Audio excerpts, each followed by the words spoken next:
আসসালামু আলাইকুম। দেশ এবং বিদেশি ভাইরা, আমাদের এই মসজিদটা দেখতেছেন, এই মসজিদটা কোনো চাকরিজীবী নাই, কোনো কেউ নাই। আমরা একটু মসজিদটা বেশি লক্ষ্য করো, আমরা গরিব এলাকায় মনে কিন্তু মসজিদটা করছি।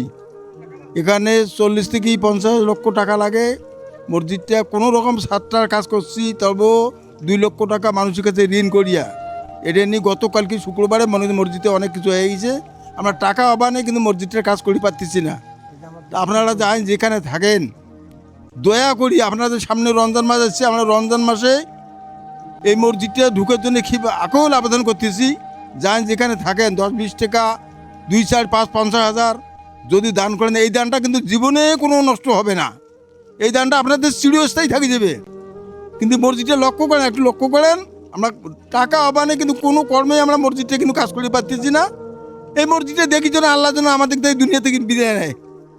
আপনারা যেখানে থাকেন না কেন, আমাদের মসজিদটার প্রতি একটু লক্ষ্য করেন।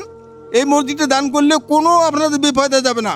আপনাদেরকে অনুরোধ করতেছি, আপনার হাত জোর করে অনুরোধ করতেছি, যান যেখানে থাকেন আপনারা কিছু করি সাহায্য করেন। আমরা যেন রমজানের মধ্যে, শেষ রমজানের জন্য এখানে যেন তারাবির নামাজটুকু আল্লাহ যেন আমাদের পড়ায়। আমরা এই বাসগুলো খুললে যেন আমরা উন্নয়ন করতে পারবো, আর আপনাদের সহযোগিতাতে আস্তে আস্তে আমরা কাজ করব।